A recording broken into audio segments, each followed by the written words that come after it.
It's all about framing. It's a bit like how Joe Biden saying put Trump in the crosshairs generated outrage. It's just something that people can warp to fit a narrative and then claim that it means way more than it actually does, or means something completely different to what it actually does. I try, like, these people try, and I at least appreciate that. Some cis women genuinely believe that they are standing up for survivors by keeping trans women out. The tragic irony is that trans women are women. I can't do this anymore. I can't do this anymore. This person is not serious. I changed my mind.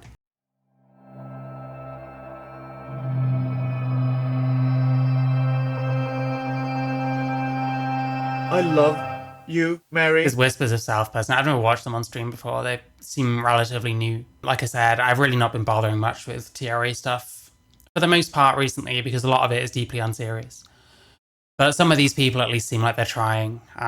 So we'll see how much we get through, I guess. We've got the Fractured Sisterhood of Feminisms. This will be a fellow so-called trans woman, I guess. Let's see. Hi everybody, I'm Mai. I am a trans woman, a story. My. Hi everybody, I'm Mai.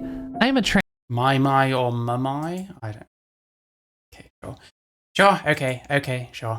Trans woman, a storyteller, a creative director, and someone who has spent a long time learning how to live in a world that seems to accept people like me less and less every day.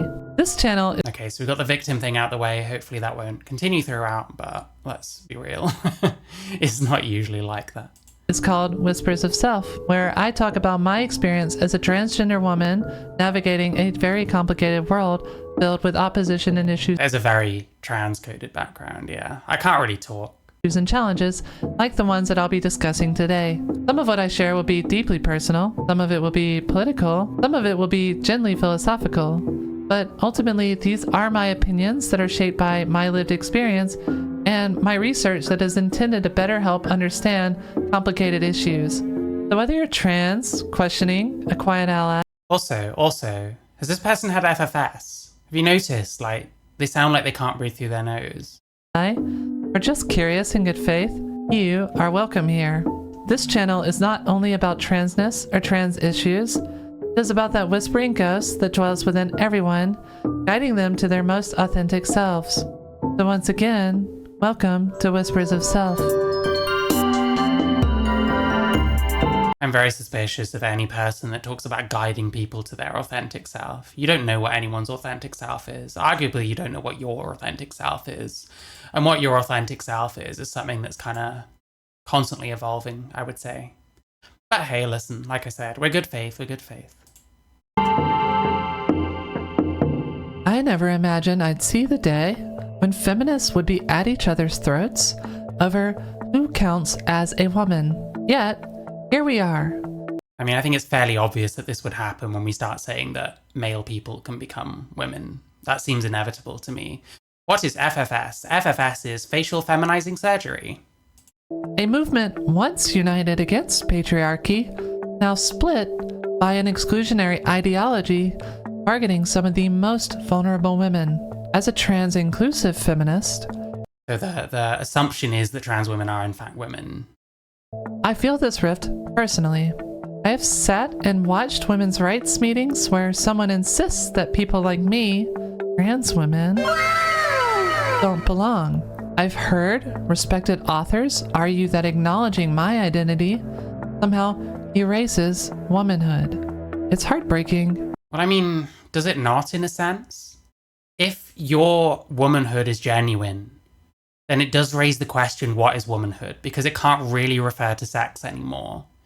And the thing is, if you're going to talk about womanhood throughout history, you are talking about females.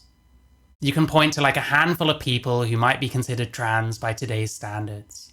In general, when you talk about women in history, you talk about female people. And then you get to a certain point in time, and suddenly you have to start involving males. So it's like, well, what is womanhood then? If it's not about which sex you are, then what is it? And there's never been a satisfying answer for what it is. There's been an answer that is satisfying to people like this, but that answer is usually not very good. Because usually at that point, what is a woman is basically nothing. Nothing and everything at the same time, you know? And infuriating. This video is my attempt to make sense of that divide and to show why the so-called gender-critical crusade against trans people is tearing feminist solidarity apart. On the surface, the conflict seems to pit women's rights against trans rights. Certain activists often... Well, what has pitted trans rights and women's rights against each other are things like insisting that male people can enter women's bathrooms, for example. Arguably, women should have the right to single-sex spaces. That's certainly something that exists in our law in the UK, especially now. If you're going to say that male people should be allowed in those spaces, you are eroding single-sex spaces as a right that women have. And there's a reason why that right exists. It's because, you know, you look at sexual assault statistics. Think about why women chose the bear. You know, it's quite obvious. And the thing is, people will make this like separation between men on one side and then trans women, and trans men on the other side. When it comes to criminality, that doesn't work when you actually look at statistics, what trans women tend to be locked up for. Ultimately, you kind of have to make certain separations between males and females.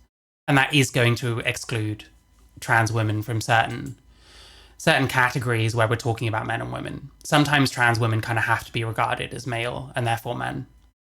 Often calling themselves gender-critical feminists, claim that to protect... Yeah, this is like horrendously like contra-coded. Like, come on, man. It's been done. It's been done. We thought it was amazing for a while. We looked back on it and maybe it wasn't that amazing, but it seems to be one of the best we had. You know, let's get a bit more originality, I would say. Gender-critical feminists claim that to protect real women, society must exclude trans women. Of course, they would say exclude males, but this person is never going to word it in that way. They frame their cause as safeguarding truth, safety, and hard-won feminist gains, but dig deeper and you'll find an ideology rooted in fear and falsehoods, one that reinforces the very conservative ideas of womanhood that feminism sought to escape. And this is not just a philosophical... I don't know if I agree that defining womanhood by your biology is conservative. I don't know why it's conservative. Like, it can be very progressive if you're going to say that, well, you're either male or female, but what you are beyond that is really anything you want. I think what's more conservative is like things like gender roles. I think that's really where the issues tend to lie. The idea that women have to do certain jobs or can't do certain things, can't enjoy certain things, can't present themselves in certain ways, and vice versa for men. I think that's far more of an issue than, you know, whether males can be women. Debate. It has real consequences. It influences laws like banning trans people from bathrooms or sports, fuels harassment.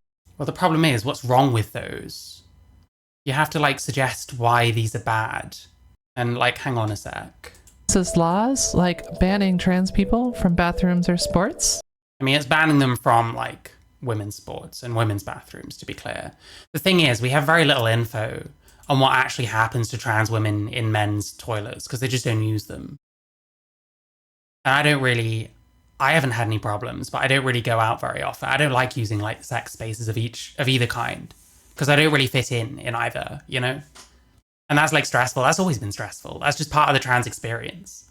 Wouldn't really matter what the law was. You're still going to feel anxious, whichever one you're using, if you resemble somewhere between a man and a woman, which, let's be honest, most of us do. And like the sports thing, like even Helen Webley is starting to say that, you know, men are stronger than women. It is a non-starter. There is no point in sticking up for that whole thing. You're just wrong as long as you're saying that trans women should go in women's sports. I'm sorry. Fuels harassment and even aligns some self-described feminists with far-right groups that oppose all women's autonomy. In this video, blending a bit of my personal story with a lot of research, I want to critically examine the gender-critical belief system from a trans-inclusive feminist perspective. We'll call it... Never been done before. Very original content creator we have here. I wish they'd fix their eyebrows. Not liking the eyebrows, if I'm honest. They've got some potential. Isn't the worst looking person I've ever seen. I look like shit today. That's fine. I washed my hair in more days than what I should have. But like, yeah. Needs work, I would say. Call out key figures spreading these ideas, dissect how their rhetoric harms both trans folks and cisgender alike, and explore why some well-meaning people. Yeah, they sound like they're copying. What was that ContraPoints character? My, I'm really getting under your skin, aren't I? Your pain. You're in a lot of pain, aren't you, Tiffany Tumbles? Belief system from a trans-inclusive feminist perspective. We'll call out key figures spreading these ideas, dissect how their rhetoric harms both trans folks and cisgender alike, and explore why some well-meaning people get pulled into this harmful worldview. Most Yeah, I wouldn't have chosen that ContraPoints character to base my cadence on, but that's just me, hey. importantly, we'll see how gender-critical ideology weakens. Contra's conspiracy video any good? I have no idea. I kind of lost interest, to be honest. If I want to watch ContraPoints, I don't think I want to watch like 1 3-hour video a year, you know what I mean? Feminist solidarity. At the very moment we need all hands on deck to resist regressive attacks on our rights. So would this person in any way accept that maybe there's something a bit patriarchal about them being a male person who was lecturing women on how their rights should look? Would you not say potentially that is quite patriarchal? Because personally I would. This video follows on from our last episode, Tolerated versus Accepted, which explored the quiet harms of conditional acceptance. Now, we turn on to a louder conflict in the feminist community. One that challenges the difference between merely tolerating some women and fully accepting all of us. Gender-critical ideology is essentially a modern rebranding of what most would call transphobia inside feminism. That is a terrible definition. You're gender critical, you reject the idea of gender and think that it should be abolished as much as possible from society. You think that womanhood is your sex, you're female, therefore you're a woman. You're male, therefore you're a man. And that we should be doing away with like gendered expectations. A woman shouldn't be expected to have long hair or wear makeup or work in very specific fields. A man shouldn't be expected to have short hair and wear trousers and be the sole provider as much as possible. It's not about transphobia. It's just that they think that if you're male, you're a man. So you take that to mean transphobia. DC proponents, often labeled by others as TERFs or trans-exclusionary radical feminists, insist that gender is nothing more than biological sex, and that no amount of identity, This isn't even true. This isn't even... Oh my god, man. expression, or transition can change someone's sex. Even a guy from Navarro Media is saying that GCs have a good case in regards to sports. Yeah, it's a non-starter. If you're pushing for trans women in women's sports in 2025, then you are just behind the curve. You're just wrong. I can't even be fucked explaining it anymore because it's just so obviously ridiculous and wrong. That's just how we're doing it now. You're just wrong. Just get with the program. We should not have been pushing that whole battle. I don't know if there's just a very different worldview nowadays. I always felt that what was very important being trans was like picking your battles. Like if you soy out at every single person that calls you the wrong pronouns, if you soy out at every tiny little thing where trans women aren't treated exactly the same as women, even when it's obvious as to why that is, then it's gonna make people think that we're insane. When we're all pushing for like trans women in women's sports, when it's just so obvious that men have advantages and that we're male and we have to accept our sex and that we still might have advantages, there are not anywhere near any studies conclusively showing that trans women can do something and invariably they will be fine to compete with women and it'll be perfectly fair. It just isn't working. It just isn't working. That's like, you know, rule number 1, drop the sports thing. Just get rid of it. Just out of the question. And I won't take you seriously until you do, quite frankly. Picking your battles is a lost art, especially on the left. Yeah, I know. Like, it's insane. I don't know. Maybe it's where I have all these experiences of dealing with like adversity because of mental health issues, where I just kind of get used to picking my battles. Because if I get offended and upset by every tiny thing, then I'm never going to get anywhere. And my life is going to be far harder than it needs to be. Society is meant to be a compromise, ultimately. In their worldview, Woman equals adult human females, and female is defined purely by anatomy and chromosomes.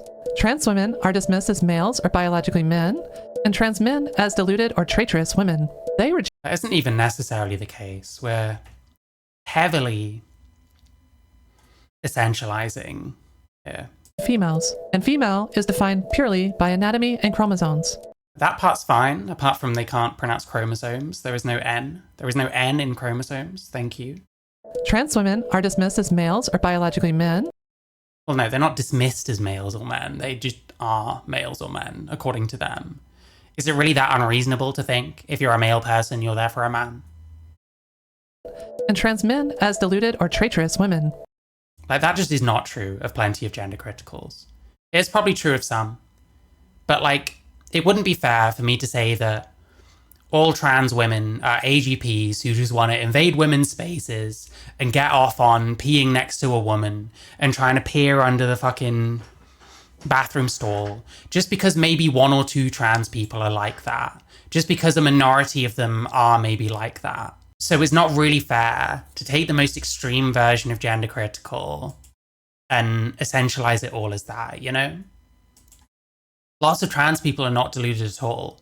Lots of trans people know what sex they are. They have different opinions on how gender works and how we should, you know, how we should define man and woman, sure. That's not really the same as delusion. You're going to get some that are delusional. You're going to get some that literally do think they are now female because they have transitioned, you know, like Katie Montgomery and people like that. And they base it on really bizarro, like, models of sex being bimodal, which don't really work. But I'm not going to say...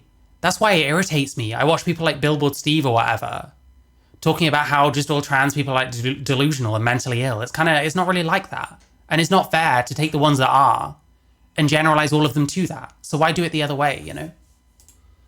They reject the concept of innate gender identity and Yeah, there isn't really any strong evidence for innate gender identity. I don't think it's innate. I think you get to a certain age where you understand that you're male or female and that other people are male or female. That potentially could get out of whack for sure. But that's knowing which sex you are. Gender identity, I mean, it doesn't develop straight away anyway. So to what extent is it influenced by outside factors? To what extent is it going to continue to be influenced by outside factors? And if gender is a social construct, then how can gender identity be innate? Gender identity is a massive unfalsifiable because it's just what you know you really are on the inside. That doesn't make any sense.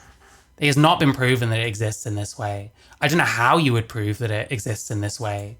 You just go by what people say. Okay, well then, Isla Bryson's gender identity is innate, and that person is a woman, has always been a woman, and the fact that they only came out as a woman after having raped women and gotten caught for it, and are so trying to avoid going into the men's prison is just kind of incidental. I don't like that logic myself. consider transgender identities fundamentally invalid or even dangerous. Everything is about sex for them. They believe society must recognize only birth-assigned sex in law, language. Well, the thing is, they don't think that society should recognize gender identity, not for the purposes of like law and stuff like that. If a person just wants to like identify as something, that's fine. Like me personally, I would say that I'm a gender critical, sure. I'm at the more moderate end, I would say. It's actually fine that people want to identify as this, that, or the other. But it shouldn't be like baked into law because you can't show anyone's gender identity. You can't peer inside someone's brain and say, oh yeah, that's someone who is male but identifies as female. That's their innate gender identity. You can't do that. You can't prove that it's innate. There's just no way. And spaces, or else women's rights will collapse. This is why you hear them insist on things like, Well, yeah, I mean, come on, sorry, I'm pausing so often. It's true that if women's rights are now involving men, then what is the women in women's rights? It always comes back to what is a woman. It's so annoying because you can't ask that question without the Matt Walsh thing being invoked. And I hate Matt Walsh. I think he's a moron. But he was right about this. And the reason he skyrocketed to fame off of this what is a woman thing is because none of these TRAs had any fucking answer that worked for anyone. And when people hear what people actually seem to think a woman is, which is what they are identifying as, it makes them think that we are delusional, ultimately. like sex is real.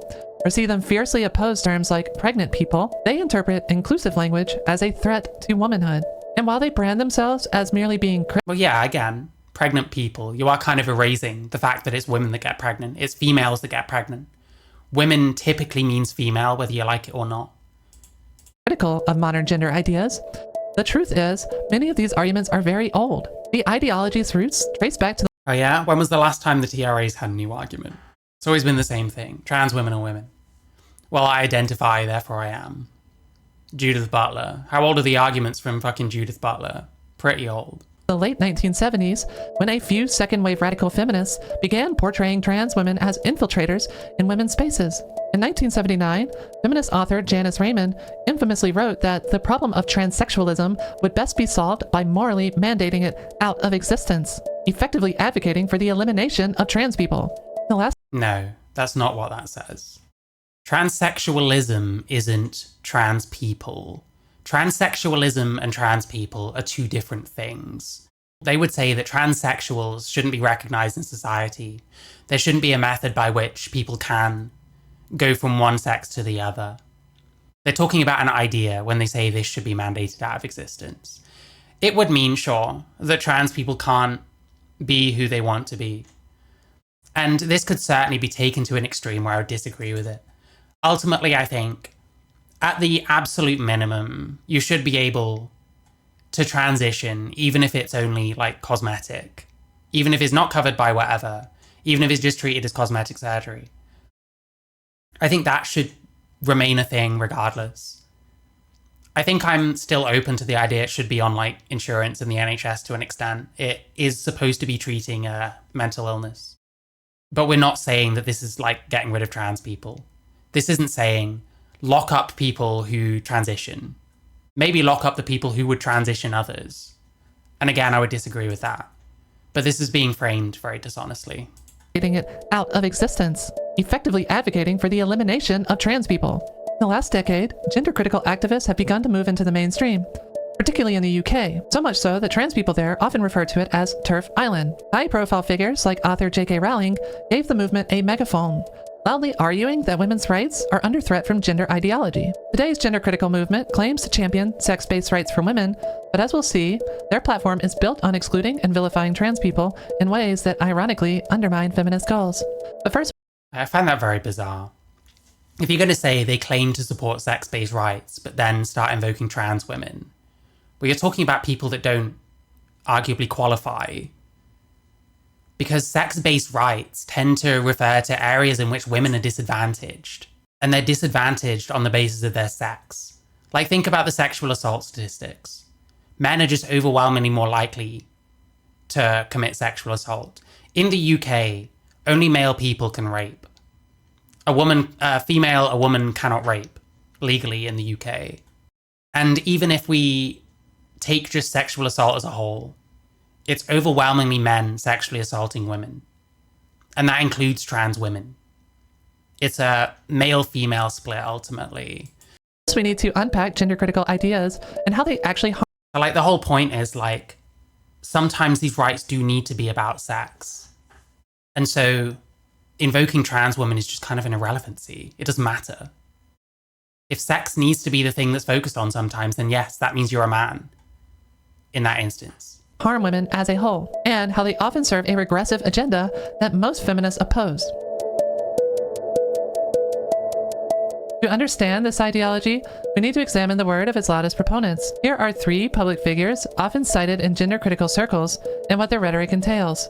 We can start with someone that I've actually mentioned before, Sasha Ayad, therapist and YouTuber. Sasha Ayad presents herself as a compassionate counselor for gender-questioning youth, but her approach aligns with gender-critical ideology in subtle and not-so-subtle ways. Ayad co-hosted a podcast, Gender, A Wider Lens, and launched a YouTube channel, The Metaphor of Gender, which is aimed at teens uneasy about their gender. Her tone is very measured, and she avoids any sort of blatant slurs or derogatory language. In fact, she often claims to support kids by encouraging exploration. Yet, Ayad is deeply embedded in the anti-trans movement. He promotes ideas like rapid onset gender dysphoria, Which Marcy Bowers literally agrees exists, but okay. otherwise known as ROGD, a discredited concept suggesting that trans Not discredited. Why does Marcy Bowers think that it exists? Why did Marcy Bowers perfectly describe it. It's not been discredited. You have to show why it's been discredited. In what way? From what I understand, the Lisa Littman thing was barely even a study. Like, if you're going to say, well, the Lisa Littman thing wasn't very good as a study, was it even a study? Wasn't it like barely a hypothesis? And very honestly delivered when that process is initiated. But the question is, and this is where people have come into doubt, is that how can someone have agency over their own gender identity at that age when adolescents change their mind about all sorts of things in their lives? And all I can say, and this is the essence of what it's about, is how do you prove this? But all you can say is that gender identity is different, and that... Yeah, that's the other part of it. So why did so many more teen girls specifically start identifying as trans? Why did it suddenly start affecting a specific demographic? Gender identity is established by the age of 4, 5, 6 years old. In most cases.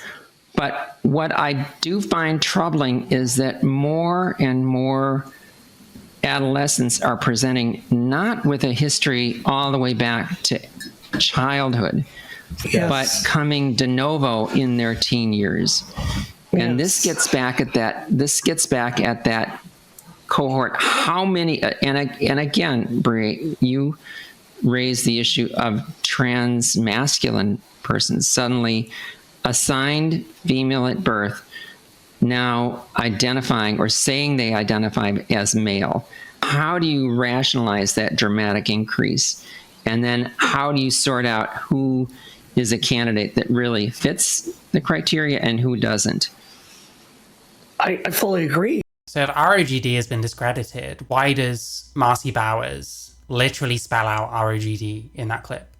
Marcy Bowers used to be the head of WPATH. Marcy Bowers is an extremely experienced surgeon, is trans herself. Someone very authoritative when it comes to trans healthcare disagrees with you.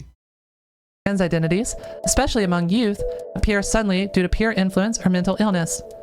Like, I think to say that this is why trans, like, MTF teenagers have been on the rise exclusively is a bit crazy. I think it remains to be true that people come to trans for all different kinds of reasons.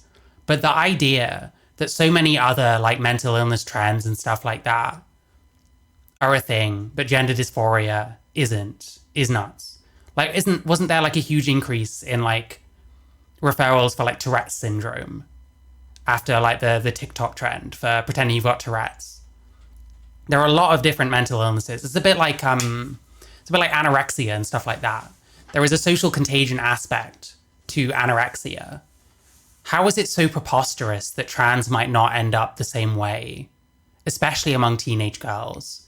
You can't just say something is discredited and then that's the end of it. That doesn't really work, unfortunately. That's just you trying to hammer in a point that is convenient to you without actually explaining, without actually doing the work. And they do the same thing with, like, AGP as well. Just say it's discredited, but none of them ever show how. Some trans women openly say, yeah, I think I'm an AGP. I recognize certain, like, AGP traits in myself, you know? He has allied with groups like GenSpec and SE. Yeah, you see what I mean? It's just moved straight on. There is no explanation of how this has been discredited. So this is just rhetoric. You're not actually making a point here. You're just saying that they disagree with you on something. Well, okay, sure, you disagree. CGM, the Society of Evidence-Based Gender Medicine, which campaign against gender-affirming healthcare for trans youth. In effect, Ayad frames being trans. Yes, why is that? Why are people campaigning against trans healthcare for youth? Could it have anything to do with studies that seem to show very little change in, like, someone's mental health? Could it have anything to do with it? It's a very consequential decision that these children are making, that they're not going to be able to have kids in the future. Isn't gender identity kind of fluid in most people? Why are you pinning down gender identity to a specific thing and making their body match that gender identity at an age when they're especially likely to change their mind, when they're especially likely to go through phases? There are lots of good reasons to be against trans youth healthcare. As a pathology or a trend. a problem to be solved rather than a valid identity. Critics note that she and her collaborators, such I like how there's no like quotes shown or anything. Like you could very easily find quotes if this is the case and just flash them up on screen. Even your hero contrapoints manage to do that. It's just sometimes when you look at the thing on screen versus what they're talking about, it's actually not great, but you know. such as Stella O'Malley, are leaders in the gender critical movement attacking transgender people, especially children. Do they attack transgender children? How do they attack transgender children? By positioning herself as the reasonable therapist who just wants kids to slow down before transition, Ayad has become an influential figure, lending pseudo-clinical credibility to trans-exclusionary narratives. You haven't shown any of this. You haven't shown how it's pseudo-clinical credibility. Like, is this just going to be a bunch of opinions presented as facts? Because I'm not going to last very long if that's the case. I'm tired of TRAs just shoving their opinions out there as if they're facts. You actually do, in fact, have to show why your opinions have merit. You actually do, in fact, have to show why something is, like, debunked. When RGD hasn't been debunked. I'd argue maybe a decent case for it hasn't really been made, especially in terms of, like, scientific studies and stuff like that. But that doesn't mean it doesn't exist. It just doesn't mean that there's great evidence for it. But, like, just the fact that there's this massive demographic change within trans more recently certainly gives some credibility to it. And there has to be some explanation for it. The problem is, if you're going to say, oh, people are just more aware of what trans is and that they might be it. Well, isn't that part of the social contagion? Don't you have to know what an idea is before you can start potentially applying it to yourself? That doesn't mean that any of those people are implying that idea to themselves correctly. You know what I mean? Because plenty of them might not be happier. Plenty of them might fuck their bodies up and change their minds. Make no mistake, however gently her delivery, she consistently undermines the legitimacy of trans identities and medical care, which can lead to real harm against vulnerable youth seeking trans acceptance. And next we have, of course... Okay, so we showed absolutely none of that. This is just complete conjecture. This is opinion.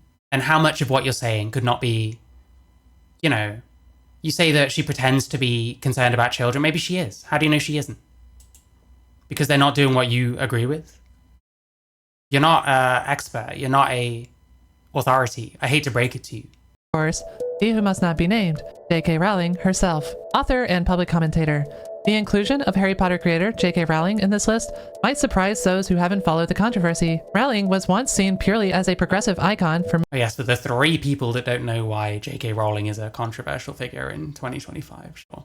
Many girls and women, but in recent years, she has become a vocal critic of trans activism. In 2020, Rowling famously tweeted, "If sex isn't real, there is no same-sex attraction. If sex isn't real, the lived reality of women globally is erased." She then What's wrong with that? penned a lengthy essay to clarify. Hang on. I know and love trans people. So you just missed the rest of this? What else does it say? Why is this in Spanish? Good, I don't know. Isn't real, the lived reality of women globally is erased. She then penned a lengthy essay to clarify her stance, which boiled down to a core gender critical belief. Acknowledging trans women as women threatens the very concept of womanhood and could undermine women's rights. Yeah, and it has in some instances. Rowling has objected to terms like people who menstruate, insisting that they should just say women, but with the intent of excluding trans men or non-binary folks. But it's not excluding them because by her definition they are women.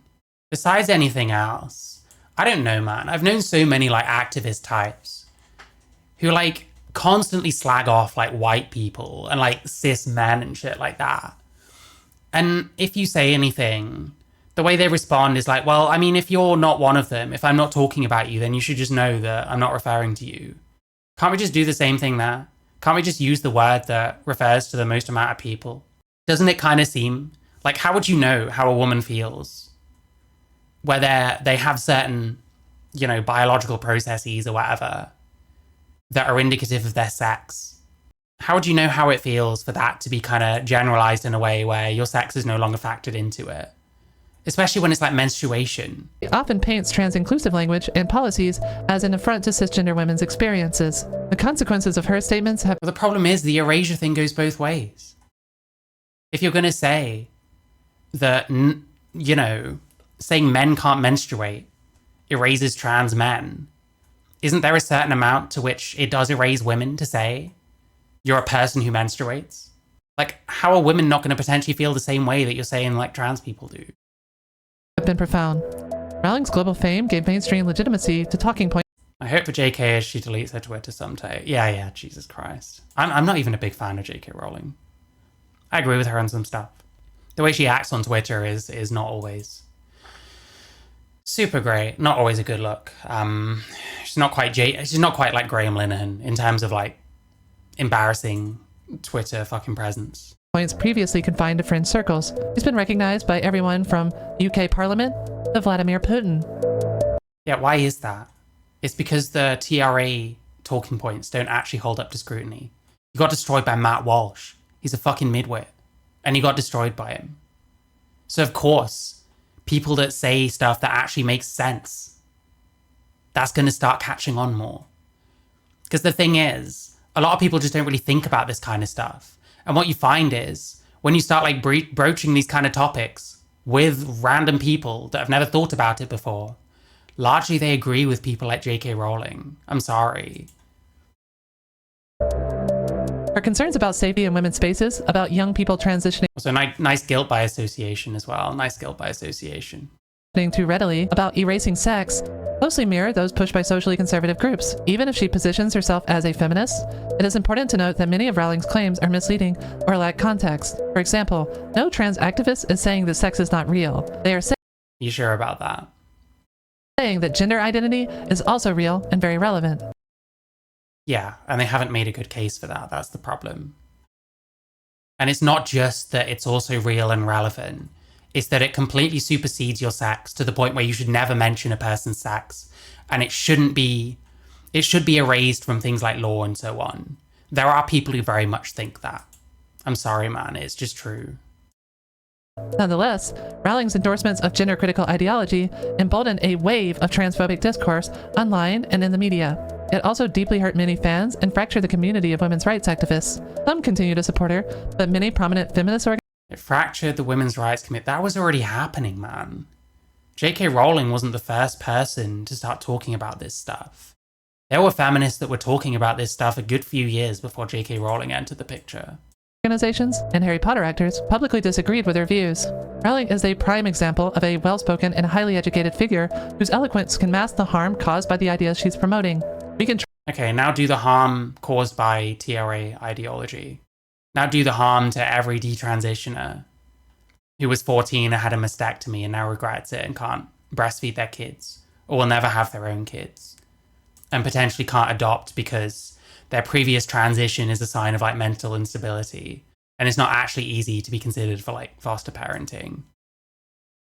try to respect her past work and still firmly Yeah, Veronica Ivy.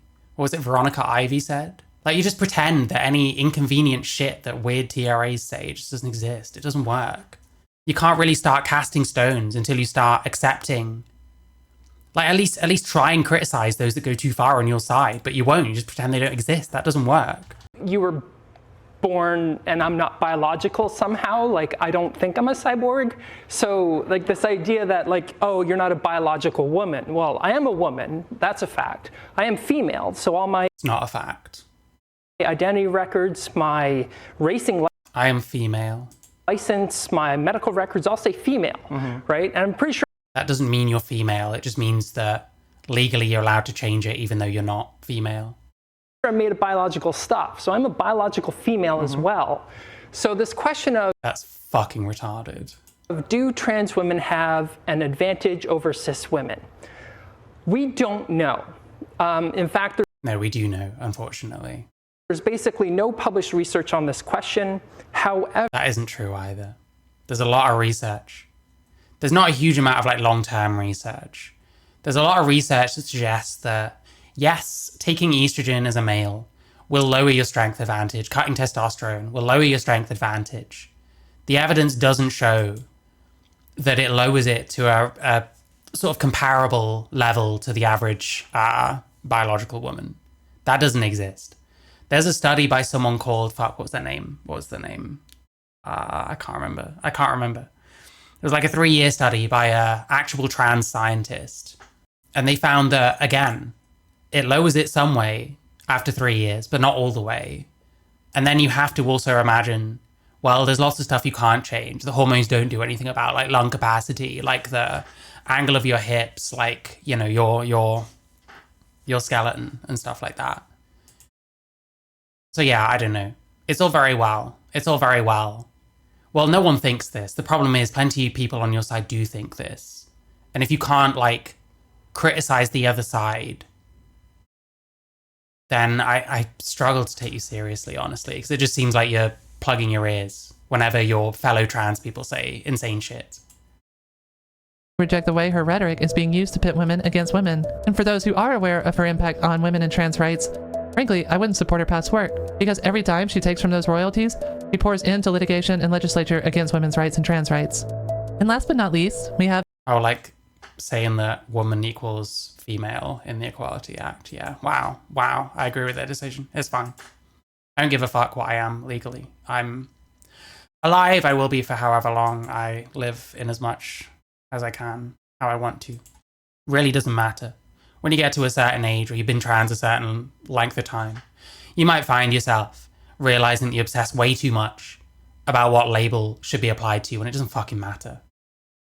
Some people are going to see me as a male, some people are going to see me as a female. I was born male, I can't actually change that. I can still present myself the way I want to. So yeah, I don't know, man. Like, the boycott actually made it worse. When we boycotted Hogwarts Legacy, it made it worse. It pissed people off. People started buying it more, just to spite these kinds of people. And to be fair, I don't know if this person personally was pushing the boycott, but most likely. Of Dr. Helen Joyce, journalist turned activist. Dr. Joyce is a prominent gender-critical voice known for her book, Trans, When Ideology Meets Reality. He argues that the rise in trans identities is a kind of social contagion or belief system disconnected from material. The idea that you can identify out of your sex, the idea that everyone has a gender identity, that is a belief system. I hate to break it to you. It's a belief system in the same way that something like Christianity is a belief system. Reality. In one interview, Joyce went so far as social contagion or belief system disconnected from material reality. Well, I mean, it isn't connected to material reality in the same way that Christianity isn't. You can't point up in the sky and say, look, there's God, I just proved it. It's the same thing. Serious question, when you stop giving a fuck about trying super hard to look a certain way, be called woman, etc. Did my life change? Did I have more time to do more things? My life didn't really change. I just, like, I was at the point where I was struggling with gender dysphoria because I'd gone through all these, like, steps of transition. And it only went so far. And I knew I was never going to afford things like feminizing surgery and stuff. I couldn't convince myself anymore. And, like, the answer seemed to be, well, you know, I'm a male person. I can't change that. There's no point in me getting upset when someone calls me a he. And besides anything, the reason I used to get upset when I was called a he was because I wanted to be seen as a woman. It's not because I'm not one and there's a disconnect when someone calls me one. Because for a long time I did accept that. And it was when I transitioned that I started internalizing that and started being bothered by being called a he. It's because I wanted not to be undermined. I wanted to be recognized as a female because that helped with my gender dysphoria. But eventually I had to accept that that's only going to happen so much of the time. And that I either am going to be spending 40 minutes doing my makeup every single fucking day for the rest of my life before I go anywhere, or I'm going to have to start being less bothered by that kind of stuff. So it just made life less stressful. It's less stressful when you just don't care how people gender you, for example. And if your gender identity is that solid, and you're that secure in your gender identity, it shouldn't matter what any one person sees you as. They might see your sex and refer to you that way and not really believe in gender identity. That is their right, ultimately. Gender identity, the way these people say it operates, is not proven to exist. Well, it's certainly not proven to exist in every one of us. It's hard to explain what I mean in a lot of ways. But like that being the case, you can't really blame people for not having the same thought process as you regarding sex and gender. Other people are just going to have their opinions and there's nothing you can do about it. And like when I've talked to people that are a bit kind of transphobic or whatever, generally I'm not like, no, I'm really a woman. You have to understand, I really feel like I'm a woman, so I must be a woman. Generally it's just like, well, you know, I have gender dysphoria. I prefer looking a certain way. It just kind of feels better for how I feel. There's no point in trying to pretend that I'm a woman, because I'm not one. Like, it catches up with every single one of us, I think. And people don't want to talk about that kind of thing because they want to pretend that the magic gender euphoria shit is going to last forever, but it doesn't. It just doesn't. Maybe on some people it does. Maybe if you are rich enough, you can afford all this facial surgery and stuff and nothing goes wrong. Or you're genetically fortunate enough that you just resemble a woman. Then maybe you can keep up the act. Maybe you can keep the illusion. But for most of us, it just doesn't work. And I fail to believe, plenty of trans women that I see nowadays, I fail to believe that those people are happy. I fail to believe that those people have really done much in the way of alleviating their gender dysphoria. I just don't think most people can exist the way that they are for a long time. And the only answer that I can see is accepting your sex. Okay, well, I'm male. You want to think I'm a man? That's your right. It's not unreasonable to see a male person who's an adult and call them a man. That's fine. Call me what you want. I don't give a fuck. I just want it to be okay for me to exist the way I want to exist, to dress the way I want to dress. I still think people probably should be able to get things like HRT and surgery as long as it's something that is demonstrably going to help them. You know, I'm very glad that I got on HRT and that my hairline hasn't gone any further back than what it did and has kind of improved a little bit. Stuff like that. Have I ever actually experienced gender euphoria? Not really. I don't really experience euphoria in general. I kind of have a baseline, which is somewhere in the middle, and I only ever experience stuff below that and not above it. So I don't know. I don't know if part of that is because I'm dead inside or something. But like my authentic self isn't like a gender or a sex. It's just me. It's just, you know, a person who likes music and nature and enjoys cooking and, you know, stuff like that. Like the whole, like being this obsessed over which sex you are or which gender you are and how people are going to perceive you. None of that's got anything to do with like your authentic self. Because if your authentic self is that solid, you don't give a fuck what people call you, you know? Do I regret my SRS? No, I don't regret it. I'm glad I can go around wearing leggings and stuff and there's no bulge or anything. I never used to be able to do that. Yeah, I'm glad. Like, listen, the thing is, I'm just compelled to feminize. I'm just compelled to look a certain way. If I wanted to, I could bind my breasts the rest of my life and like cut my hair off and stop wearing makeup, but I don't because this is just how I want to be. And I think I look okay. I'm not saying that I look like a woman or I should be regarded as a woman because I just look so much like a woman. I don't think that's true. I look kind of androgynous. That's fine. I like androgyny. Androgyny can be cool when it's done correctly. And like, I'm always going to be compelled towards like wanting to be more feminine. So the fact that I don't have a penis, the fact that I have breasts, the fact that I can grow my hair out and wear makeup, like that's good. That's something that I want to do. That's just how I feel. And I agree that men shouldn't feel the need to conform to certain like fashion stereotypes. I agree that if a man wants to look feminine, then that should be his right. And I think enabling that in more people would probably help less people feel like they need to transition. And that sounds like that's some kind of way of like trying to erase trans people. But it's not. It's a way of just helping more people accept themselves and be happy within themselves without needing to go down the medical route. Some people probably always will need to go down the medical route. And that's fine. But like too many people are at the moment. That's how I feel about it.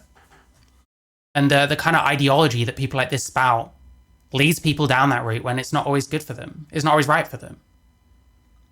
Like we might see an increase in like detransitioners. I think we already are to a certain extent. That's not good. That's every single one of them is an instance of this system failing. Anyway. Interview, Joyce went so far as to say that the gender critical movement's goal should be reducing or keeping down the number of people who transition. There's nothing wrong with that.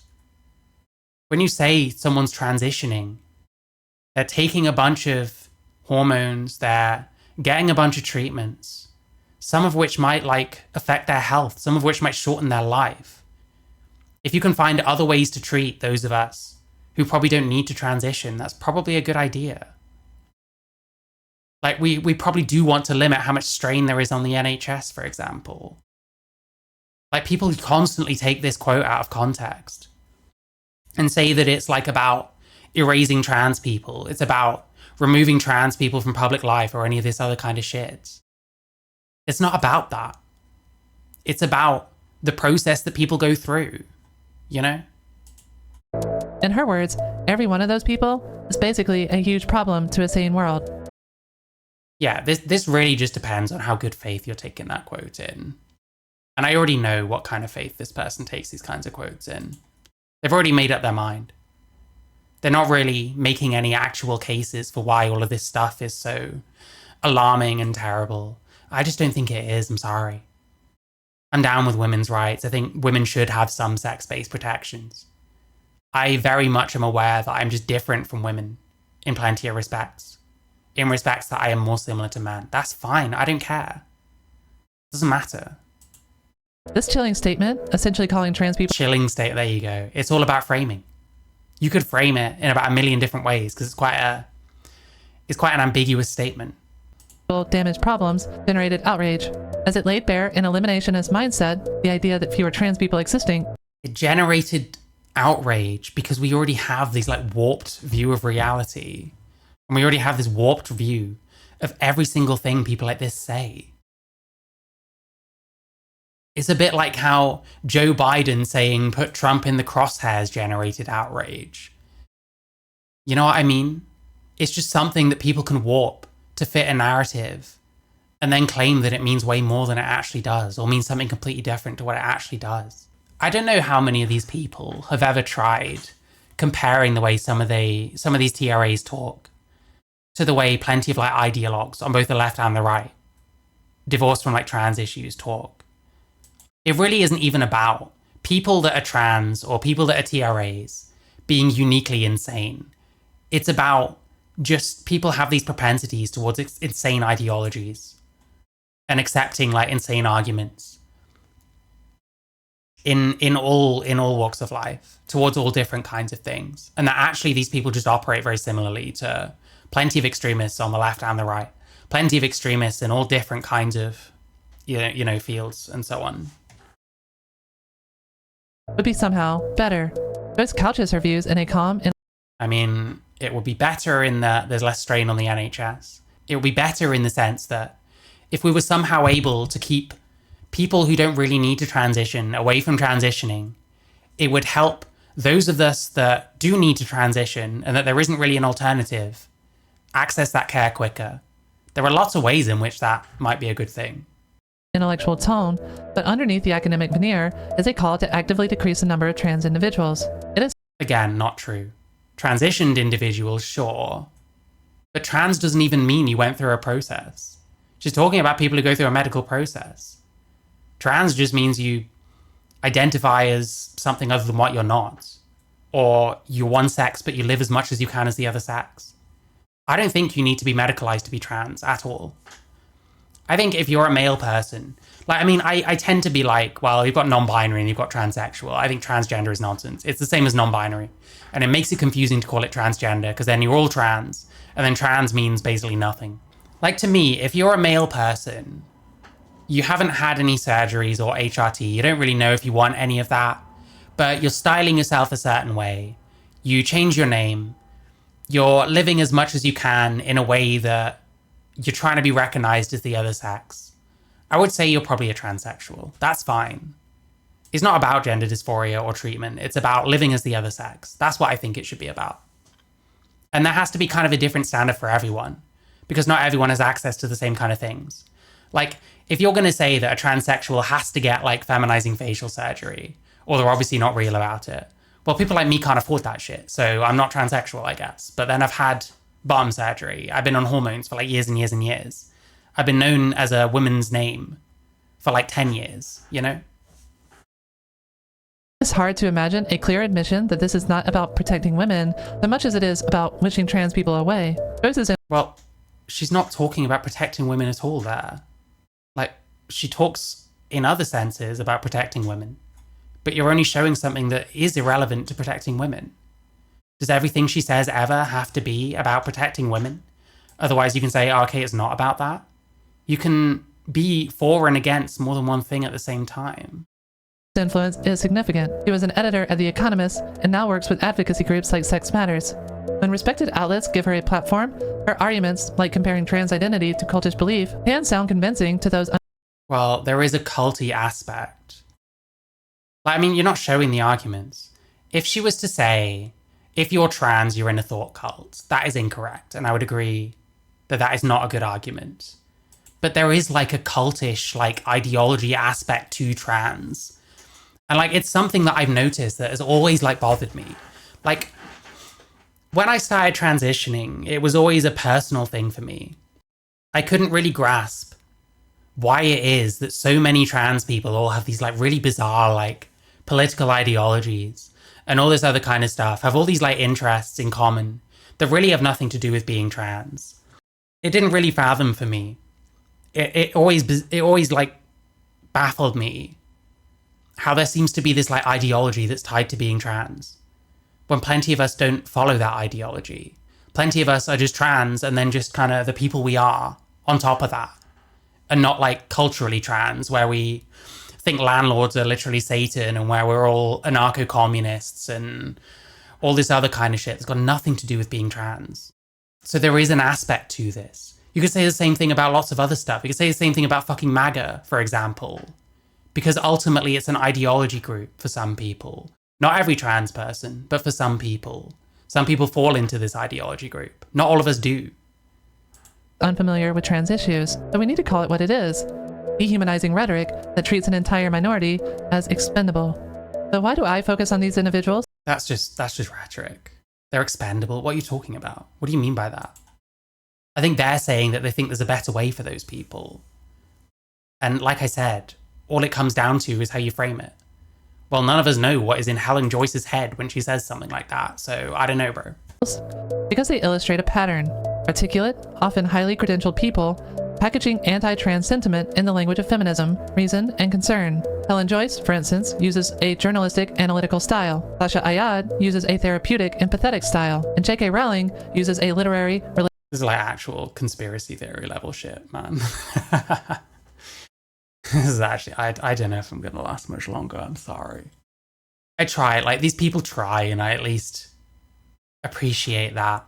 It's not like as deeply unserious as someone like Lobotomy World or like Katie Montgomery or something. But there's just no argumentation. It's just all about framing. It's all about accepting certain things as being true when you haven't demonstrated them to be.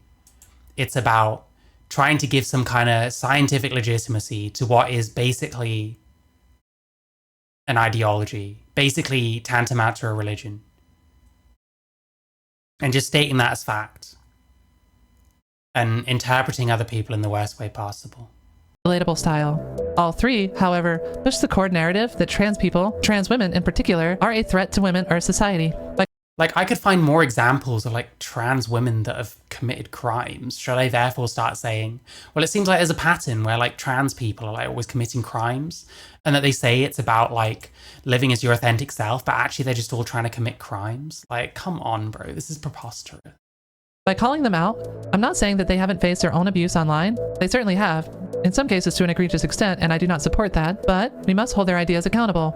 Under scrutiny, the gender-critical talking points crumble, or worse, reveal themselves as... They really don't. That's the problem. They just don't. ...as directly opposed to inclusive feminist values. Yeah, there we go. Inclusive feminism is the default. That's the angle we're coming from here. But we haven't established why inclusive feminism is correct. We haven't established what it is that a man can take on and become a woman. We haven't established why this works in the first place. And unfortunately, we've had it shoved down our throats over and over how little this inclusivity stuff does work. Because these are people that identify as a woman that can't even define what one is. Feminist solidarity, I don't care about this. Basically, this is saying feminism is supposed to be inclusive. If you disagree, then you're weakening feminist solidarity. Don't really care, if I'm honest.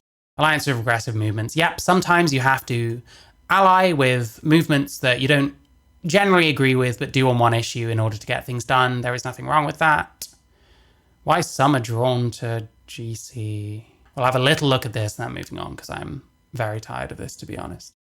This is weak source. Most TRA videos about gender critical suck. This has been no exception. I've skipped over a bunch of stuff. If anyone, let's say I edit this into a video, like and subscribe, by the way.